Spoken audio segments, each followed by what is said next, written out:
mic testing. Okay. So, good afternoon. Open na tayo ng cam, no?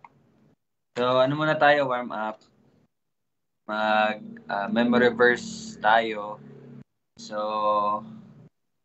alam nyo na yung gagawin, no? Tatawag na lang ako ng isa tapos i-recite nyo yung verse. Sige. Jamie, Job 28:28. May bago pala tayo nilagay, no? Yung Job 28:28. Pang-11 na po yun. Kasama na yun. Sige, Jamie. Job 28:28.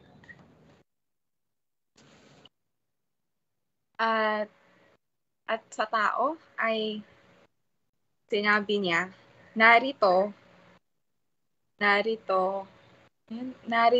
ang takot sa Panginoon ay siyang karunungan at ang paghiwalay sa kasamaan ay kaunawaan.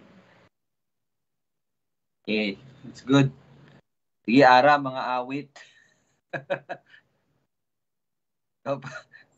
Dapat memorize mo na yon kahapon. Hindi ko pa makabisado. Ay, naku. Memorize mo na. Yan na. Mga awit. Mapalad ang taong hindi lumalakad sa payo ng masama. Nito matayo man sa daan ng mga makasalanan, ni umuupo man sa upuan ng mga manunuya. Kundi nasa kautusan ng Panginoon ang kanyang kagalakan at nagbubulay-bulay araw at gabi sa kanyang kautusan. Siya ay gaya ng isang punong kahoy na itinanim sa tabi ng agos ng tubig na nagbubunga sa kanyang kapanahunan. Ang kanyang dahon na may hindi nalalanta. Sa lahat ng kanyang ginagawa ay nagtatagumpay siya. Okay. Ma'am, 1 Peter 5:8. Naka-mute ka. Sorry. Magpakatino kayo. Magbantay kayo. Ang diablo na inyong kaaway ay tulad ng leyong gumagala tumuungal na humahanap ng kanyang malalapa. Okay. Dad? 1 Corinthians 12:3.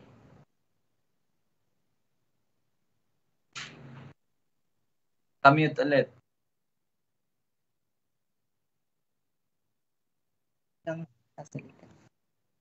Nakalimot si John. Nakalimot. Kaya't nais. Kaya't nais. Hindi ko maunawaan. Nakalimutan ka? Sige, Romans 8:9. Ngunit ngunit ang sino man ngunit kayo wala sa laman kundi nasa Espiritu ng Diyos. Kung sino may yamang nananatili sa inyo ang Espiritu ni Kristo ng Diyos. Subalit ang sino may walang Espiritu ni Kristo, siya ay hindi sa Kanya. Okay, very good. Sige, balik tayo kay Ara Joyce. John 1:1-14. Ano po ulit simula? Sa simula. Sa simula ay ang salita. At ang salita ay kasama ng Diyos. At ang salita ay Diyos. At naging tao ang salita at tumahang kasama namin. At nakita namin ang kalwalhatian ng gaya ng tanging anak ng Ama, puspos ng biyaya at katotohanan. Okay. Ano pa ba? 1 Corinthians 12:13. Si Tito Bong. 1 Corinthians 12:13. Sapagkat ata una nun eh.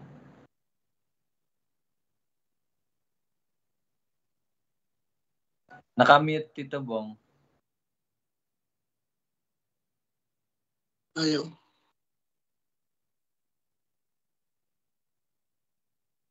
Nakamute ulit. Ayan. Sapagkat sa pamagitan ng isang espiritu ay binatisman tayong lahat tungo sa isang katawan, maging Grego o Hintil o mga laya. At ang laya. Tingnan tayo sa isang espiritu tungo sa isang katawan. Maging Grego o Lipi o Hudyo o Grego o laya. Lipi. At tayo'y at alaya.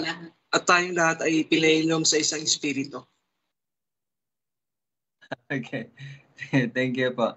Okay, sige. Si Tita Aimee po, John 3:16.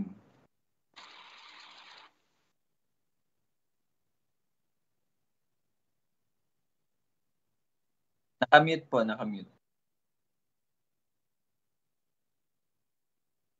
Pagkat ngayon na lamang ang pag-ibig ng Diyos sa sanlibutan na ibinigay niya ang kanyang tanging anak upang ang bawat sumampalataya sa kanya ay hindi mapahamak kundi magkaroon ng buhay na walang hanggan. Galing. Ayun. Thank you po, Tita Aimee. Si ano naman, John 3:21, si Tita Susan.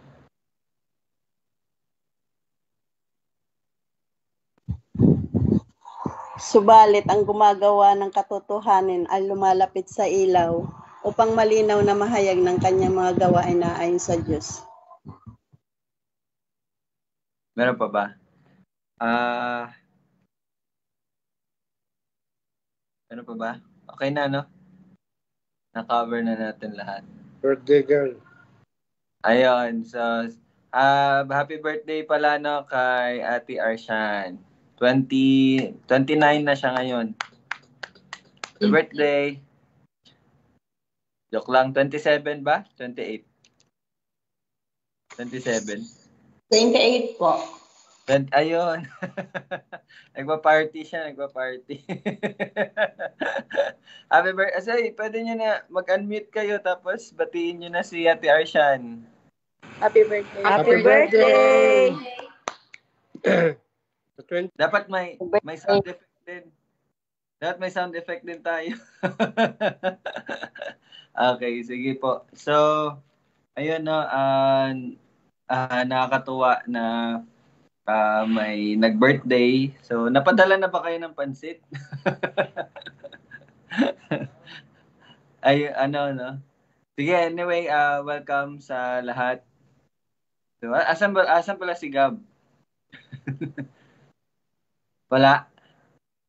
Si Gab. Naggagawa daw ng research. Okay. Sige. Alright, sige po. Magpapatuloy tayo sa ating pag-aaral. Open po natin yung mga Bible natin sa Luke chapter 3. Luke chapter 3. Sige, share ko po yung screen.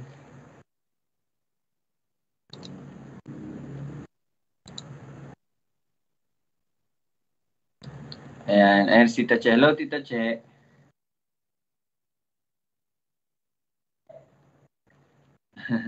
Sige, no. Nakikita niyo na po ba yung verse na sinare ko? Okay. Sige, babasahin po natin yung verse 7 hanggang 9. Okay? Verse 7 hanggang 9. Tita Che, pwede po pabasa. Verse 7, 8, tsaka 9 po. Ano yung Lucas ba yun? Yes po, Tita. Lucas chapter 3 po. Tapos 7, 8, 9. Verse 7, 8, 9. Sige.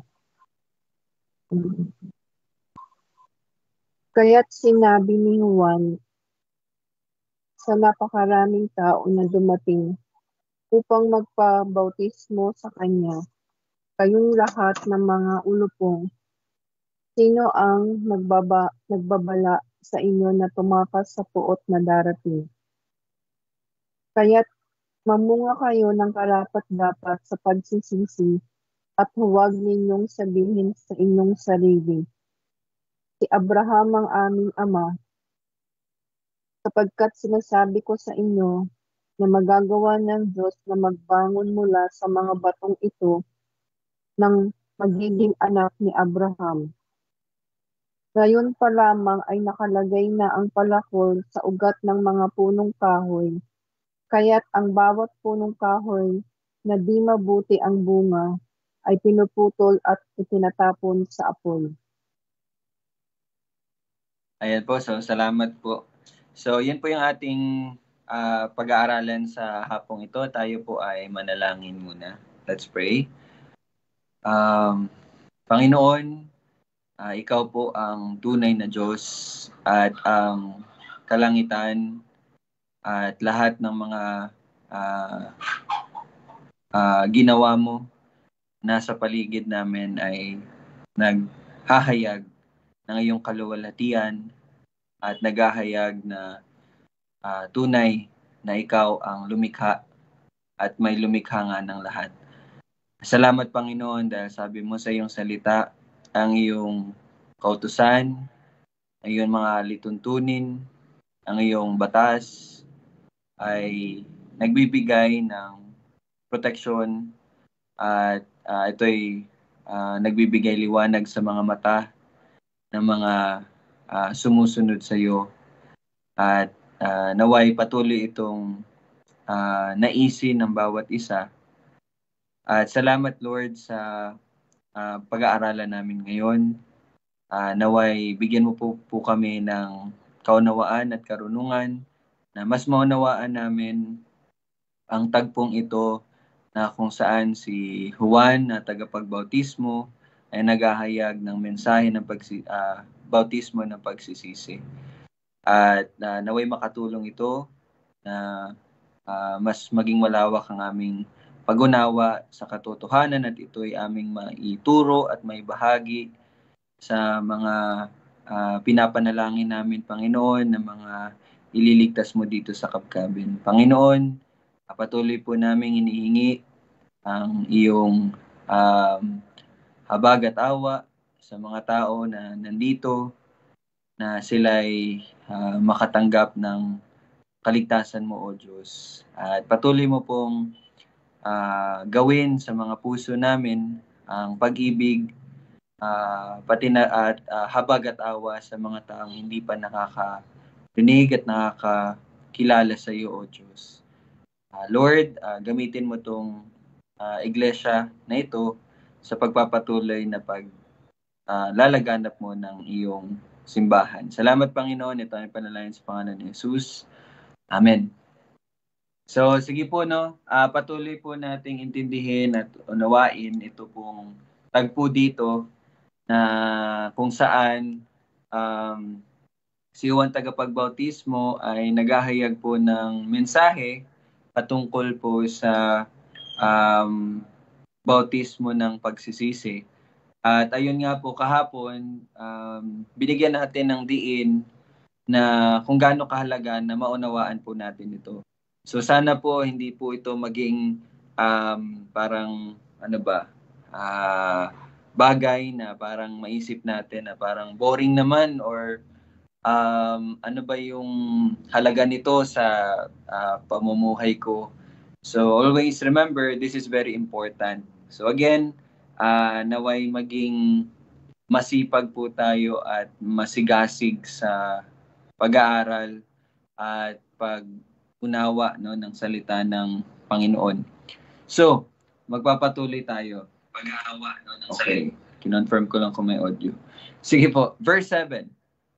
Kaya't sinabi ni Juan, sa napakaraming tao na dumating upang magpabautismo sa kanya. Okay, so meron po ba kayong mapapansin dito kumpara po doon sa nauna na nating nabasa doon po sa sulat po ni Mateo? Meron po ba kayong napapansin dito sa verse 7 at doon po sa nabasa natin kay Mateo? May nakakatanda po ba? May natatandaan po ba kayo? Sa tagpong ito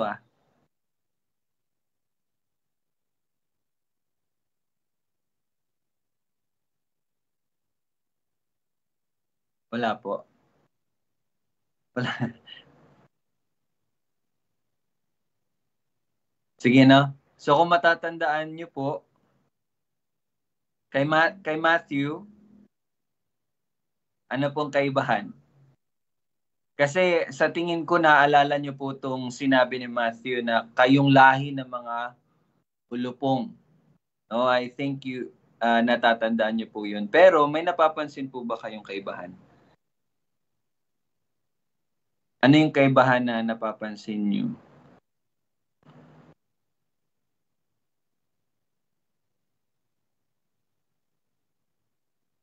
Sige si Ara Joyce, no, patango-tango. May naano ka, Ara Joyce? May kaibahan ba?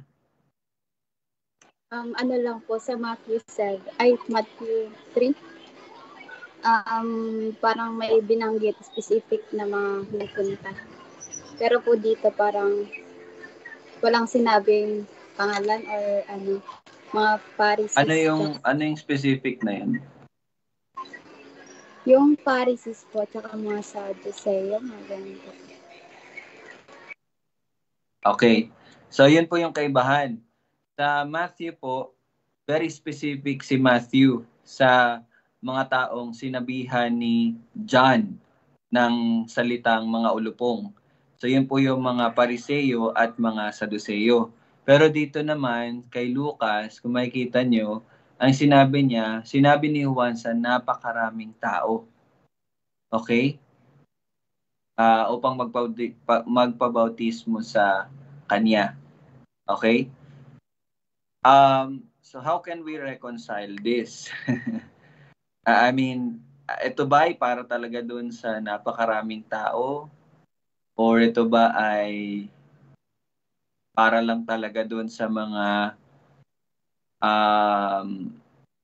Pariseo at Sadduceo? Diba? Naano niyo po ba yun? Natanong niyo na po ba yun? Diba, paano kapag nag-Bible study kayo, no? May tinuturuan na kayo. Tapos napansin din nila iyon. Sabihin sila, Kuya, ate, dito kay Lucas, sabi napakaraming tao. Doon na may kay Matthew, Sadduceo at Pariseo. So, para kanino talaga to, no? Paano niyo po yung sasagutin? Diba?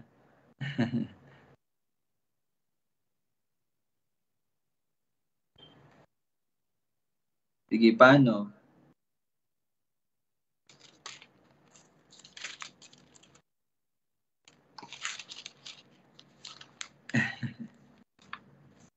Sama na to ni, no?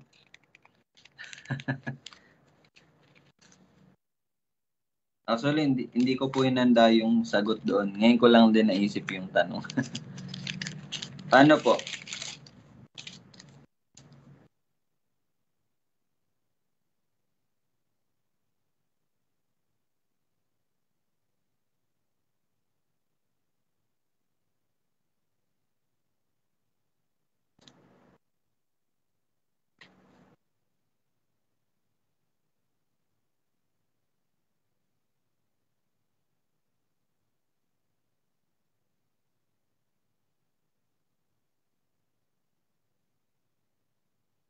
Okay.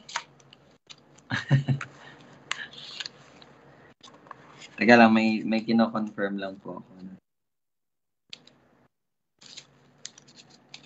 That's why napakahalaga po na mabasa natin yung 4 accounts, no?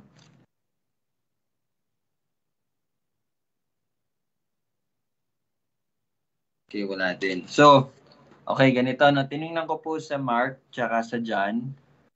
Hindi po to sinali ni Mark, hindi rin po sinali ni John. Si Matthew at si Lucas lamang po yung nagsulat nito. Na kung tatandaan niyo po, si Matthew, sino po ang primary na audience ng pagsusulat ni Matthew? 'Di ba yung mga sino po yung primary audience nung sulat ni Matthew? Kasi 'di ba, yung sa pagsusulat nila, meron silang parang specific na iniisip na ito ay para sa ganitong mga tao. So sino po makakatanda? Ito dapat na to, no, parang basic knowledge na to sa atin. So sino yung mga sinusulatan ni Matthew? Mga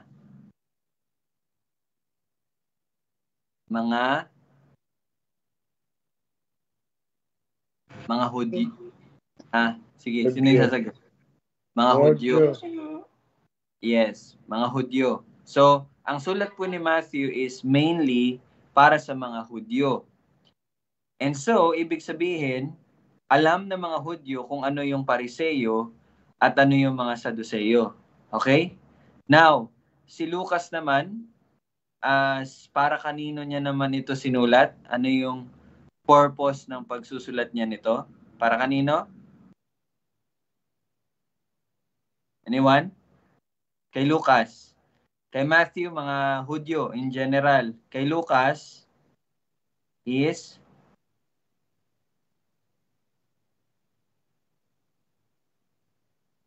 para Tita Susan, may natatandaan mo ba? Para kanino? Siren, ikaw. Ano ba, Siren? Para kanino? Hindi. Yana. Hudyo at Hentil. Ano? Hudyo at Hentil. Hudyo at Hentil. So parang general kay sagot ni Yana. Actually, tama siya in some way. Pero technically speaking, para po ito kay Teofilo. Okay? Para po kay Teofilo. And Teofilo is a Roman person. Hindi po siya Hudyo. Although sa pagsusulat ni Lucas, para kay Teofilo, pero alam natin na yun nga, sabi ni Yana, ito ay para sa lahat. At para mas kumbaga, kasali na po yung mga hentil. So dito, maunawaan natin bakit ang ginamit ni Lucas dito is maraming tao. Okay? So parang ginawa niyang general. In which, totoo nga naman, yung pagsasabi nito ni John the Baptist, hindi lamang ito ang nakakarinig lang yung mga Pariseo at Saduceo. Okay? Lahat ng mga tao na nandoon naririnig nila. Pero kay Matthew naman, since para ito sa mga Hudyo, naunawaan nila kung sino itong mga Pariseo at Saduceo. So ginawa pong specific ni Matthew, in which sila naman talaga yung subject. Sila naman talaga po yung pinapatunguhan nitong sinasabi ni John the Baptist. Why? Kasi may kita natin mamaya na para talaga to sa mga Hudyo, specifically mga Pariseo at mga Saduceo. Again, kay Lucas lang, hindi niya na yun sinulat kasi nga hindi naman ito parang pamilyar kay Teofilo at sa mga hintil katulad natin. 'Di ba? O sige nga, tanungin ko nga kayo, ano yung Pariseo at Saduceo? Sino nakakatanda? Ano ang Pariseo? Para review lang kasi 'di ba next time. Again, ito na po mga kapatid, isali na po natin ito lagi sa ating prayer, no. Yung ibang tao. Let's pray for Kabkaben. Okay? Let's pray for Placer. Let's pray for Novaliches. Ipag-pray na po natin yung lugar. I mean, hindi lugar, but yung mga tao doon, no? Yes, alam ko po na napakahalaga na i-preach natin yung gospel araw-araw sa ating sarili.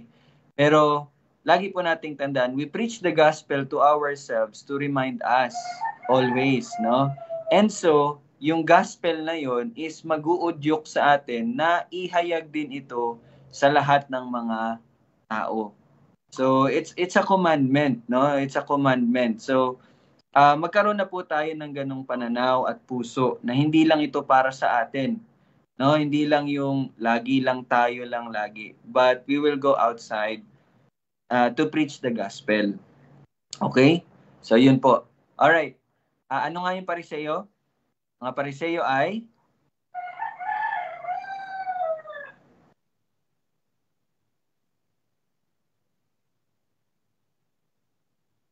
ano? Yun ba yung sinasabi nyo kapag may binibigay kayo? Oh, Pariseo. Hindi naman siguro, no? Ano yung Pariseo? Pariseo ay yung mga... sige pa si Tito Bong. Karamihan sa kanila yung mga Pariseo, mga pari o madalas sila sa simbahan at naniniwala din sila na yung kautusan, mga law na kanilang inahayag din. Ganun po. Okay. So yung mga Pariseo po, sila po yung mga tiga-turo or tiga-paliwanag ng kautusan, no? Yung mga kautusan. So yun po yung Pariseo, no? And yung Sadduceo naman po, sila yung mga mostly sila po yung sa punong pari. At mas related sila sa political aspect doon sa Sanhedrin. Kung matatandaan niyo po, tandaan niyo to, yung Sanhedrin po is yung po yan, governing body ng mga Hudyo. Okay? So, yun po yung tinatawag na Sanhedrin. Parang kung ihalin tulad natin sa ating government, parang tawag dyan yung, di ba, may legislative, may executive, may, isa? Judicial, di ba? Judiciary. So, tingnan nyo yung tatlo, yun yung bumubuo nung governing system ng Pilipinas. So, yung Sanhedrin, yun din po yun sa mga Hudyo. And yung bumubuo ng Sanhedrin, nandun yung mga Sadduseo at mga Pariseo. At I think meron pa, nakalimutan ko lang. So, naintindihan nyo na po ba? Nagkakaroon na po ba kayo ng malinaw na picture ng Sanhedrin? So, tandaan nyo po yan yung Sanhedrin. So, again, Pariseo, sila yung mga nagpapaliwanag at nagtuturo ng mga kautusan. Yung mga Sadduseo naman, mostly sila yung parang mga punong pare.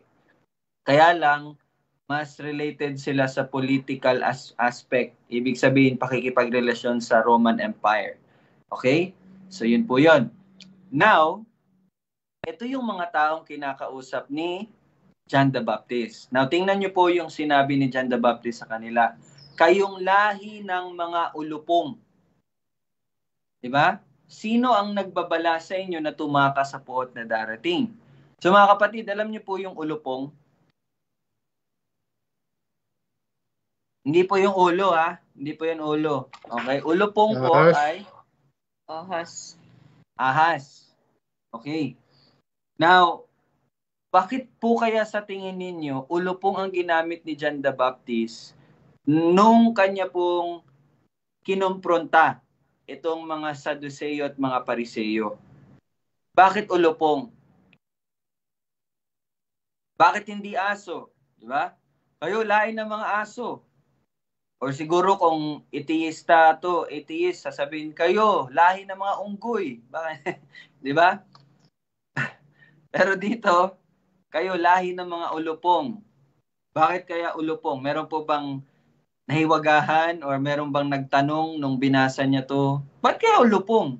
No? Pwede namang unggoy. Di ba? Okay, sino po?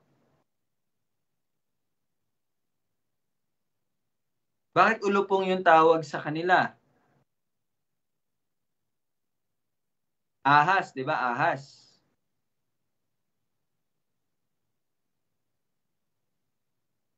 Sige po, si Tito Bong nag-answer. Parang mapagkunwari.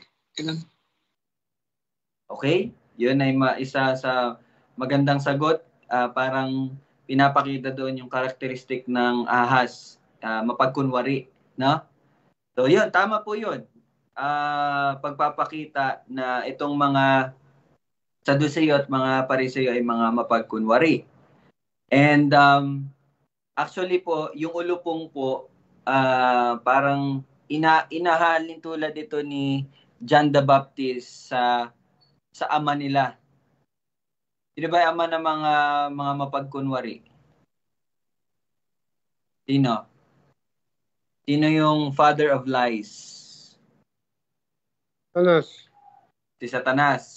In which, sa Genesis, siya po yung serpent. siya po yung ahas. You see?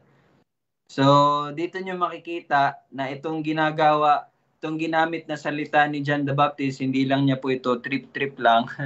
But ito ay nagpapakita ng mensahe na itong mga Pariseo at Saduceo ay mga mapagkunwari katulad ng kanilang ama na puno ng kasinungalingan. Okay. Now, meron lang po akong maidadagdag, no? Yung mga ulupong po ay mga makamandag po yan na nagpapakita na ang mga Pariseo po at Saduceo ay maaring makitang mga mabubuti, di ba? Nakikita nyo, syempre, Pariseo ka, Saduceo ka, no? Punong pari ka, nagsuturo ka ng kautusan. So, maaring makita natin na sila ay mga mabubuting tao.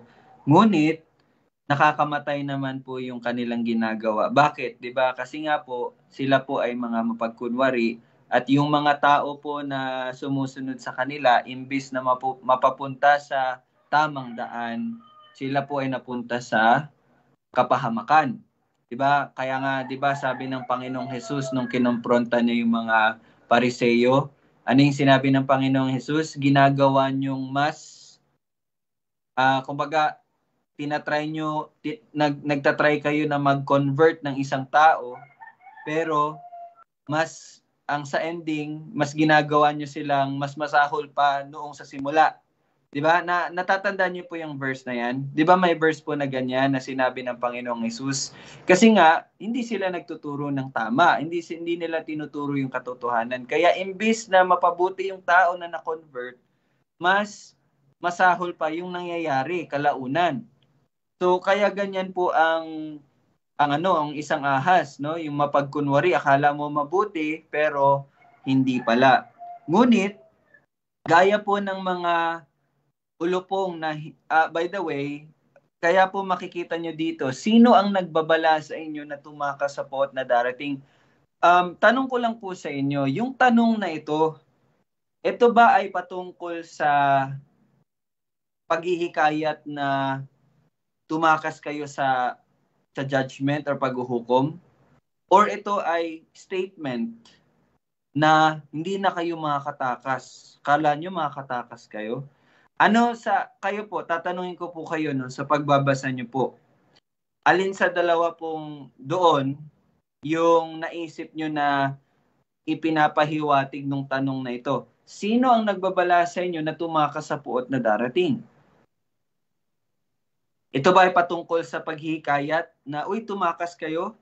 Or ito ay paghahayag or pagsasabi na akala nyo makakatakas kayo? Kayo po, nung binasa nyo to, anong naano nyo po sa dalawa?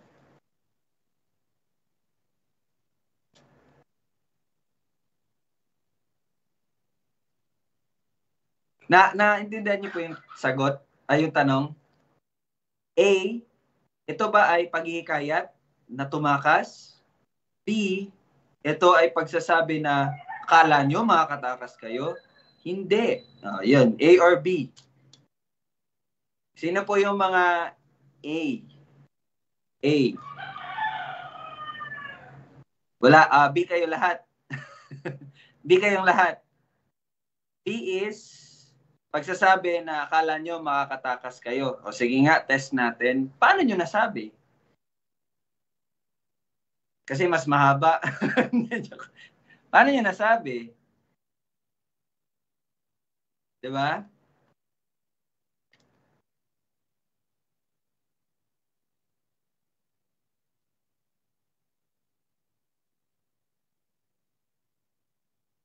Ano yung pruweba nyo? Parang ganun lang. Ate Arshan, kung sagot ka lang.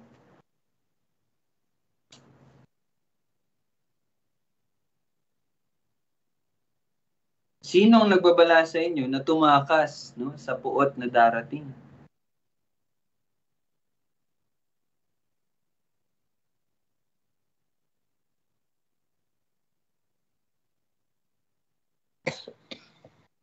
Sige. Kayo, Dad?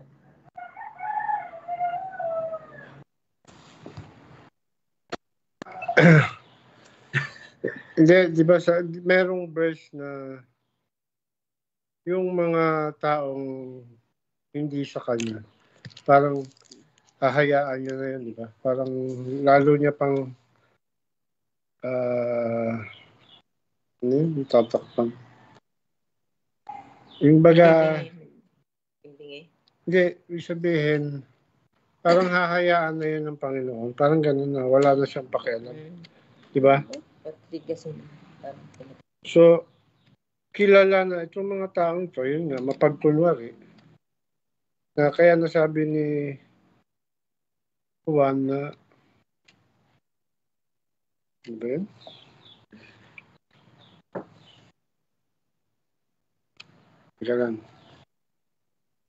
Parang ang pinupunto po ni Daddy is yung yung isa sa judgment ng Panginoon is yung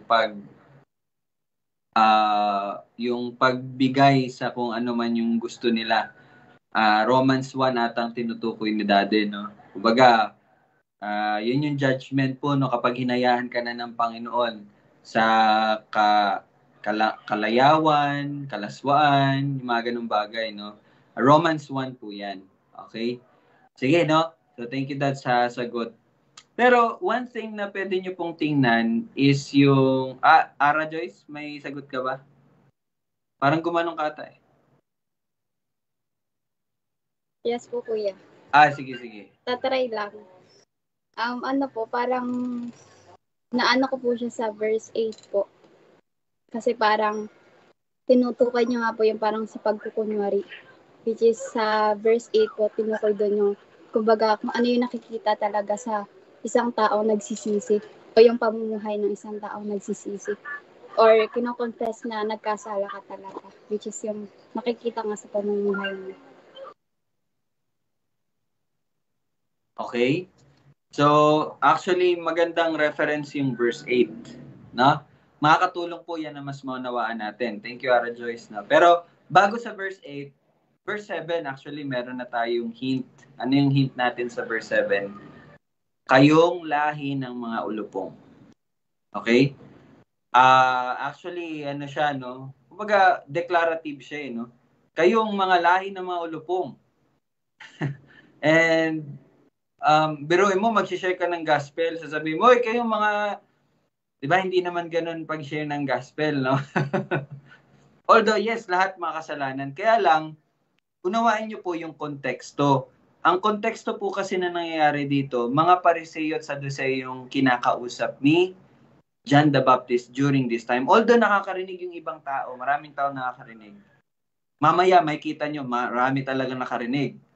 Pero specifically dito, itong mga Saduceo at mga Hudyo, kinumpronta niya talaga. Actually, yung salitang ulupong, kung isa-search niyo po, ano ba yung ulupong doon sa konteksto ng mga Hudyo? Ito po palang mga ulupong, mga kapatid, sila yung mga ahas na nag-i-stay din pala doon sa field, kumbaga. At tapos, ganito pong nangyayari.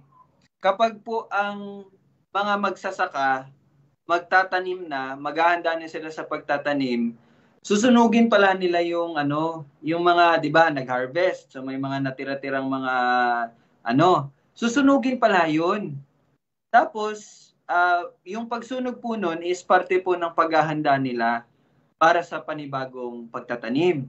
Tapos yung pagsunog po, 'di ba, field, di kakalat yung apoy. Ito palang mga ahas na nagtatago doon sa mga naiwan na mga damo, or hindi damo but yung pinagkunan ng harvest.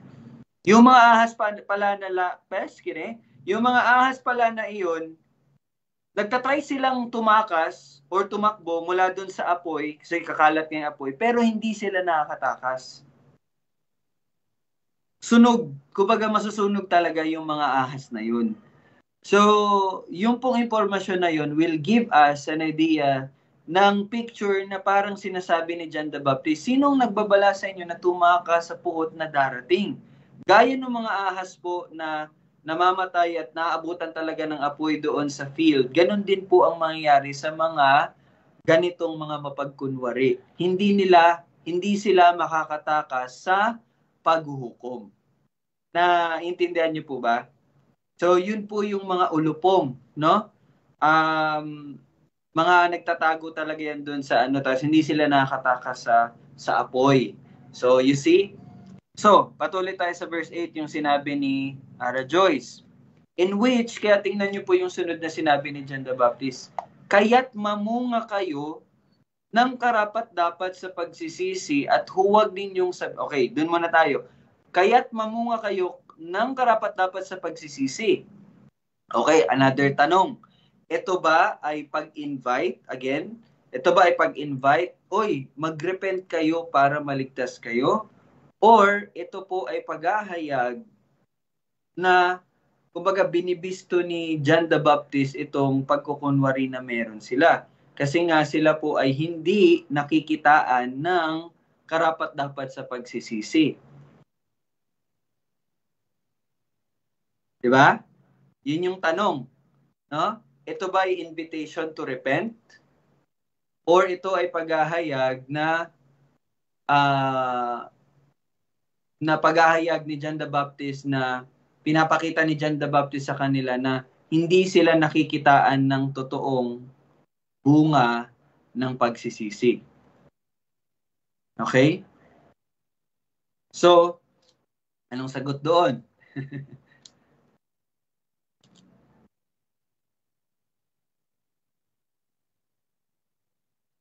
So again, the context is what? Sinabihan ni John the Baptist na sila ay mga mapagkunwari. At paano yun papatunayan ni John the Baptist? Verse 8. Yung bunga ninyo, di ba? Kaya't mamunga kayo. Kung akala ninyo na kayo ay makakaligtas sa darating na paghuhukom, di ba? Dapat nakikita sa inyo yung karapat-dapat sa pagsisisi. Di ba? Kasi nga, sila po ay mapagkunwari. Okay? So, and then, nagpatuloy si John the Baptist and binara na naman niya. No? Puro pambabara kasi yung ginagawa ni John the Baptist dito. Ano yung pangalawang inano niya na iniisip ng mga Saduseo at Pariseo? Kasi nga po, ang iniisip ng mga Saduseo at Pariseo, pari kami, tigaturo kami. Di ba? Outward ba, no? Outward na pagpapakitang tao. Kaya sinabi ni John the Baptist, mamunga kayo ng karapat-dapat sa pagsisisi. Hindi lamang ito outward, no? Na hindi ibig sabihin na nagtuturo kayo, hindi ibig sabihin na nasa templo kayo, ay totoo kayo. Mamunga kayo ng karapat-dapat sa pagsisisi. You see? And then next, ano pa yung pangalawang pinangahawakan ng mga Pariseo at Saduseo? Huwag ninyong sabihin sa inyong sarili, si Abraham ang aming ama.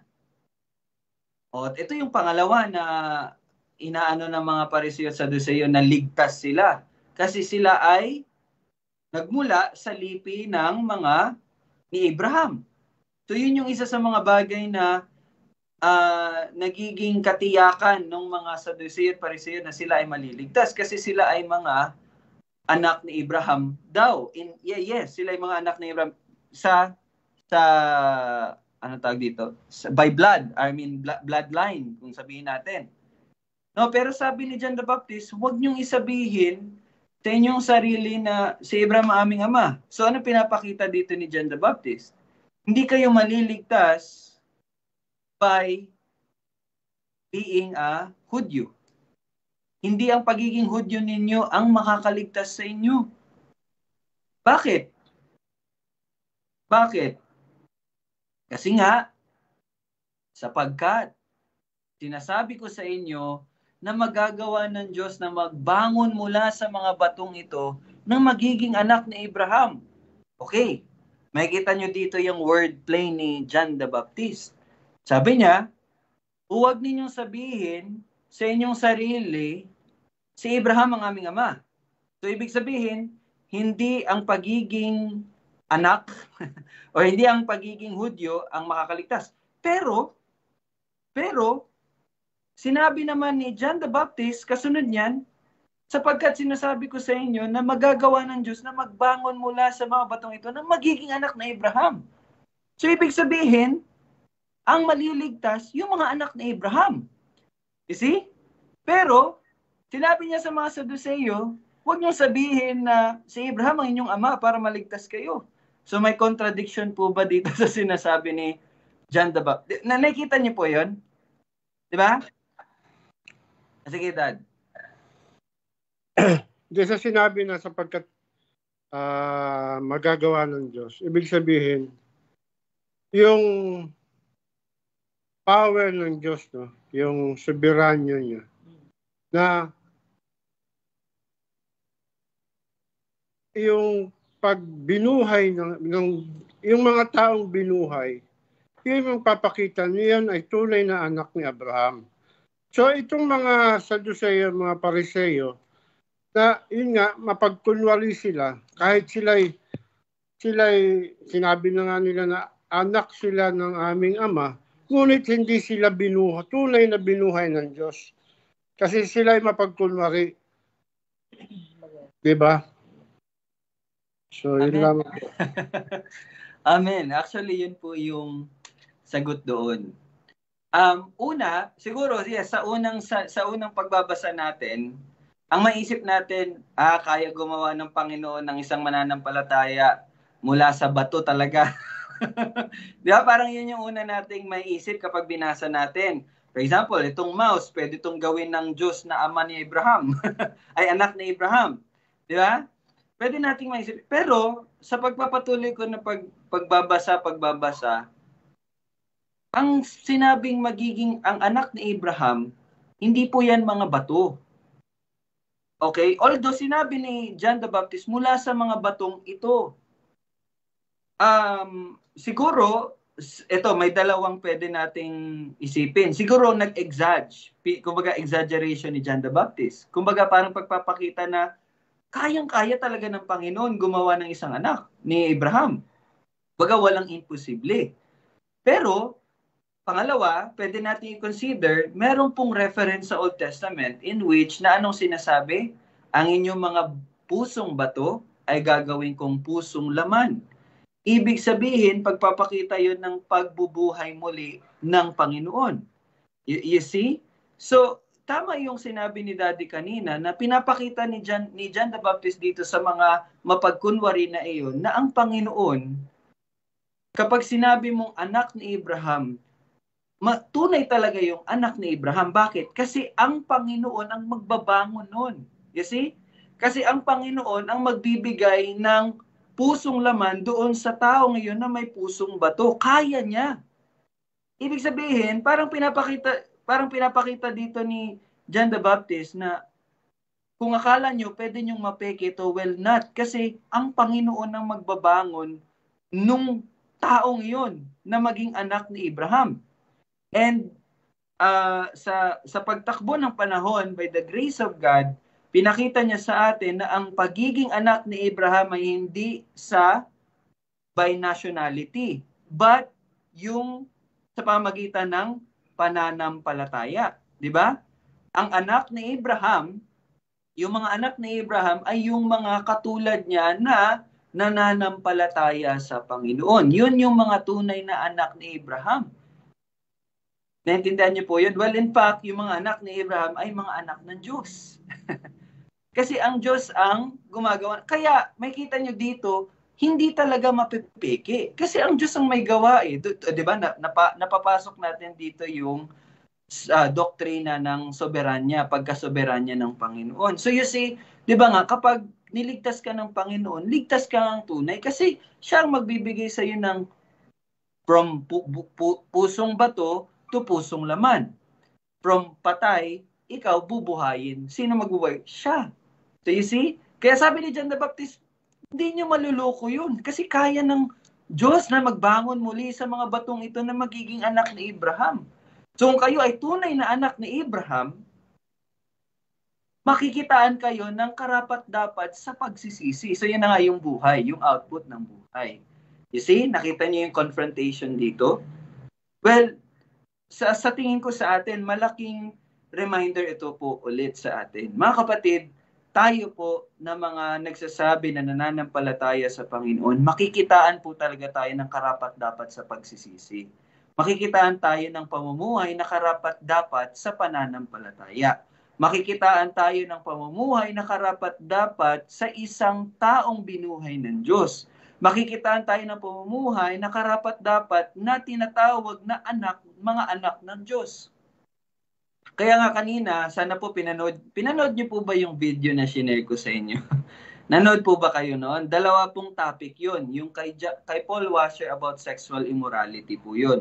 Mamaya isasend ko yung link na lalo na po sa mga kalalakihan, yun, kalagab, lalo na sa mga bata, no? Maganda na mapanood nyo yung sermon ni Paul Washer. Nag-focus po siya sa sexual immorality. Doon naman kay John MacArthur, di ba, ako na-amaze ako sa sinabi niya. Di ba, naririnig nyo na pinag-uusapan namin ni Kuya yung antinomianism tsaka legalism. Okay? Di ba, doon in-explain ni John MacArthur na ang antinomianism, ganito po yan yung legalism po, pagiging sobrang stricto sa pagsunod sa kautusan.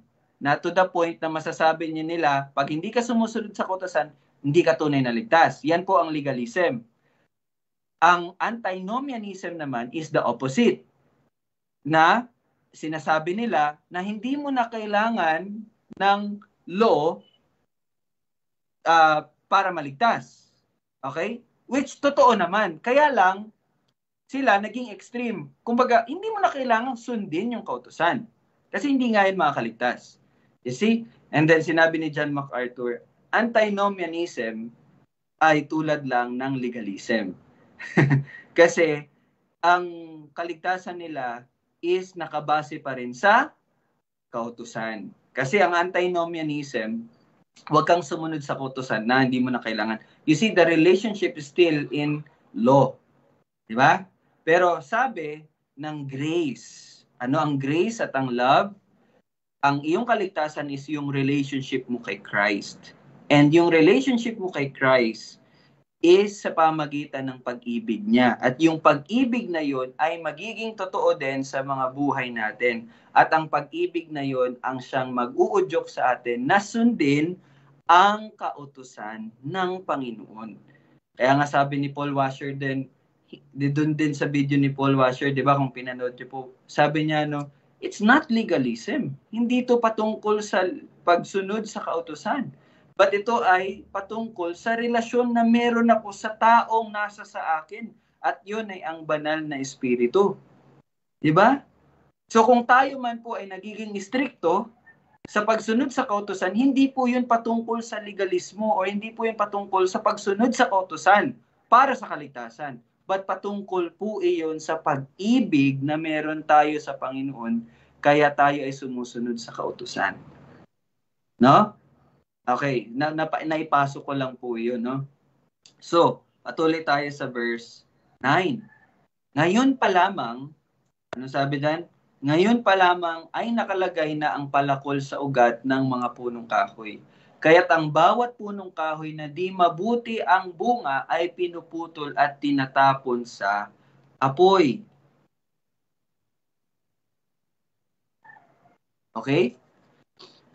Paano nyo po ito natanggap, itong verse 9? Tanong ko po ulit. Hindi na ako magbibigay ng choices kasi baka... paano nyo po natanggap yung 9? Ito ba ay invitation na maging mabuting punong kahoy kayo? Or ito ay declaration or pagsasabi, paghahayag? Ano po itong verse 9? Ito ay judgment. Ano? Sige, Dad. Ito ay parang judgment na, no? Na yung mga taong talagang na kumbaga, yung mga taong talagang hindi sa kanya is sa kapahamakan. No?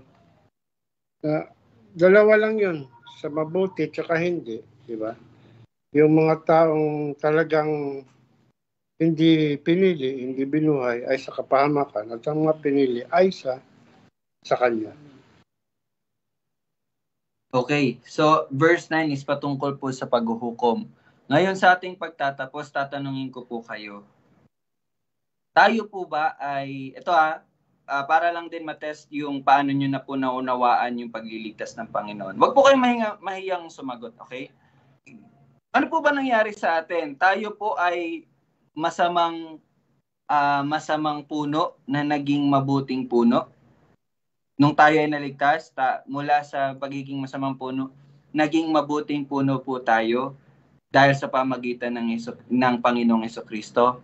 Yun po ba yung nai-imagine nyo po na 'di ba tayo ay masama, tayo ay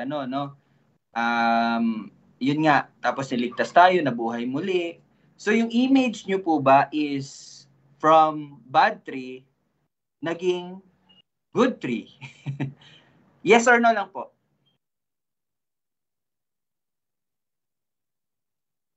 Or another para mas lumawak pa. Itong sa sinasabi sa verse 9. Sinasabi ba nito na kayo, ito related din po doon. Kayo na mga masasamang punong kahoy, pwede pa kayong maging mabuting punong kahoy sa pamamagitan ng Panginoong Hesus. So related po siya. Yes or no? Ganon din ba nangyari sa atin? From being a bad tree, naging good tree tayo. Yes or no? Yana, kasi nag-smile. Sige, Dad, ikaw muna. Hindi ko sure lang. Sige lang. Sige, sagot niyo lang. Okay lang. Hindi. Okay lang. Kasi nga, di ba, tayo'y masama. Di ba? Sa grasya niya, meron siyang pinili. So, yung mga pinili na yon, binigyan niyo ng puso na magbago. Kasi hindi natin kaya eh. So,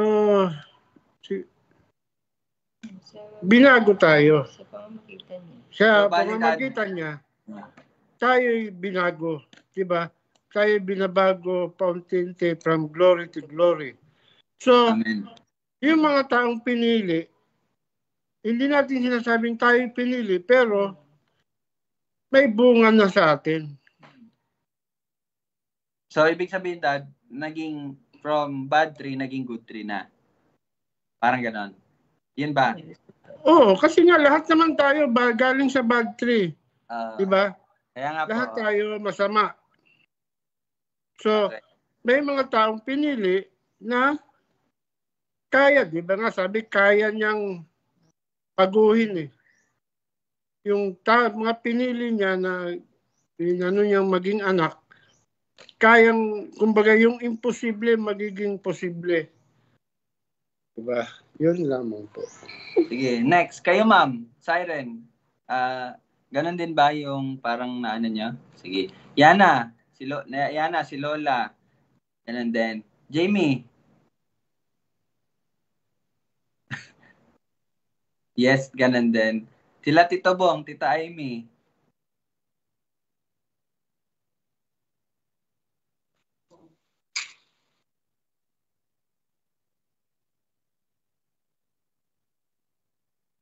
Ano po? Sige lang. Oo. Okay. Sila Tita Susan. Ganon din. Si Yara Joyce. Okay. Si birthday girl. Okay, baka busy. Ganon din po. Ganon din, okay. Tita Che. Ako, sa akin, palagay yung mga hindi sumusunod sa kanya, yung hindi sumasampalataya, yun ang dapat itapon sa apoy. Yung putulin yung punong kahoy. Yung mga halimbawa lang yun sa atin, yung mga hindi sumasampalataya, hindi sumusunod sa kanya mga utos. Yun. Pagkakanawa ko lang dito sa binasa ko. Yes, tama po yun. No? Yung mga hindi nga sumusunod, yun nga, yung mga nagbubunga ng hindi maganda, ano talaga yung tinatapon sa apoy. No? Tita Che, sige po, ano po yung...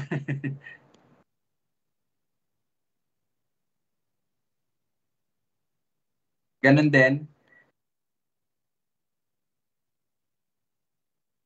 Sige po. So, again, yung tanong ko po ay, ayan na si Tache. Yes, ganun din. Ganon din, okay. So, parang yun nga, tinatanong ko lang sa inyo yung, ano yung image, no? Na kumbaga mula sa bad tree, naging good tree, parang nagkaroon ng pagbabago talaga, no? Well, by the way, tama po yung sinabi na yung pusong bato, naging pusong laman, yung patay, naging buhay. Kaya lang, dito po, yung pinag-usapan natin yung about sa punong kahoy, yung imagery ng punong kahoy. So actually, ang sagot po is, hindi po tayo nagbago. I mean, hindi tayo naging bagong puno. Okay? Hindi po tayo naging bagong puno. Kaya lang, tayo po ay pinasok or sinaksak doon sa mabuting puno, sa nag-iisang mabuting puno. Kaya kung tayo man po ay nagbubunga ng mabuti, yun po ay nanggagaling sa nag-iisang mabuting puno at yun ay ang Panginoong Hesukristo natin. So lahat ng mga mabubuting gawa natin na resulta or nagiging output natin or bunga natin, hindi po yun galing sa atin. Yun po ay nanggagaling sa punong kahoy na mabuti, nag-iisang punong kahoy na mabuti na kung saan tayo po ay isalpak. Okay? Graft, ano, ganon. Kasi kung hindi po tayo sinalin doon, mananatili po tayong masamang punong kahoy at tayo'y mamumunga ng masama. Tama na ba si Siren? Hindi lang sumagot. Yun yung sagot ni Siren. So, kaya po, tingnan nyo po yung sa sinabi ni John the Baptist. Actually, ito, declaration to na puputulin, it is sure na yung sabi nga ni Lola Lita kanina, yung mga hindi sumusunod, yung mga ang bunga ay masasama kasi nga masamang punong kahoy, puputulin talaga yun. Sure, sigurado yung judgment. At again, itong sinasabi ni John the Baptist sa mga mapagkunwari ng mga Saduceo at Pariseo, judgment po to, no? Judgment po iyon. Okay?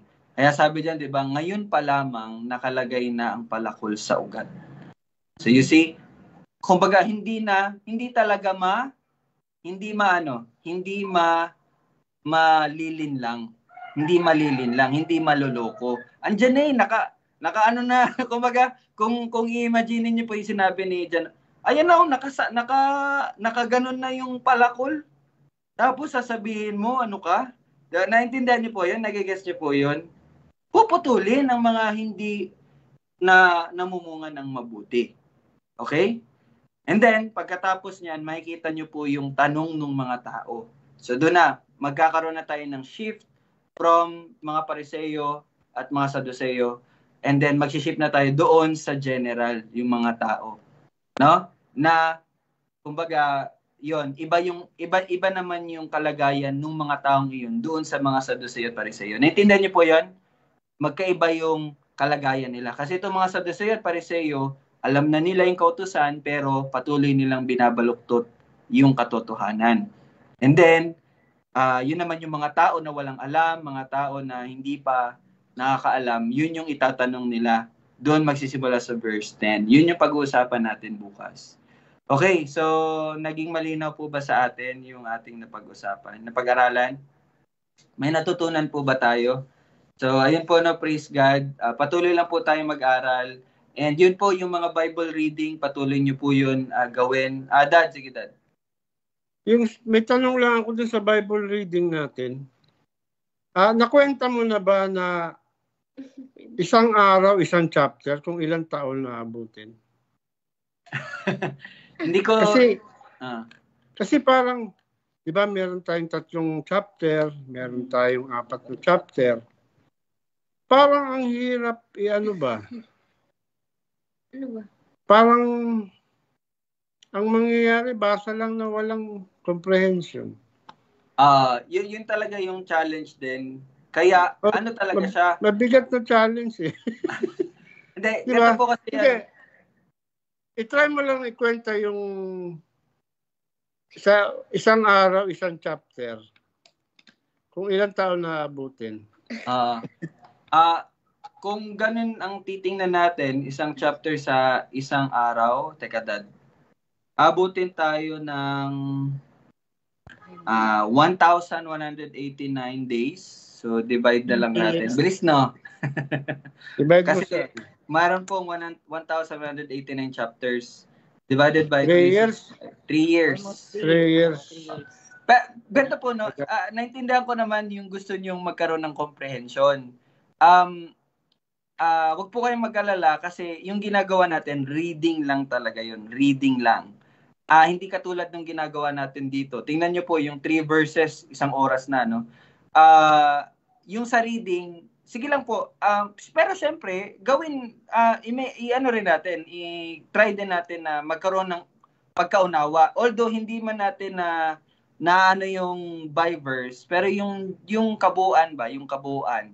Tulad sa Job, 'di ba? Kung hindi nyo tatapusin yung Job, akala nyo nagrereklamo si Job sa Panginoon. Pero doon pala sa chapters 20, ano ba yung binasa ko kanina? Sa chapters mga 26 to 28, makikita nyo pala doon na hindi pala siya nagrereklamo sa Panginoon. Bagkus naghahayag lang siya kung gaano ka just ang Panginoon. Na ang Diyos talaga, just talaga siya. Pero nagiging totoo lang din siya sa kanyang nararamdaman. Pero hindi siya nagrereklamo sa Panginoon, di ba? Bagkus sinasabi niya lang. So, di ba, nakita nyo, yun yung kagandahan ng reading. Kasi makita mo agad yung kabuuan, kumbaga, nung ano. So, sige lang, Dad. Kasi ang gagawin po natin, every year, ganun na po. For example, this year, natapos natin. Next year, gagawin ulit natin yun. Paulit-ulit hanggang sa madali na lang natin maalala yung mga bagay-bagay na nabasa natin. So, pag nag-aaral tayo, ay, di ba, ito yung yung quote na to galing sa Old Testament kay Isaiah. Nabasa natin yun. Hanggang sa dumating na yung ganong point ng natin. Yun lang, Dad, yung purpose, Dad. So, okay lang. Kahit hindi masyadong hindi na-explain, basta makita lang yung kabuuan, parang ganun. Pero syempre may comprehension pa rin. Pero yun, nagigets ko rin yung desire ni Dad na parang mas maganda na maano na natin.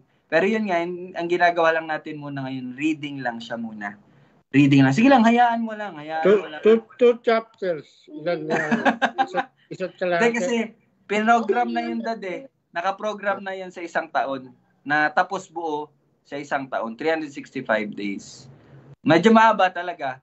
In which, I think maganda yun kasi mahaba yung oras nyo sa pamilya nyo.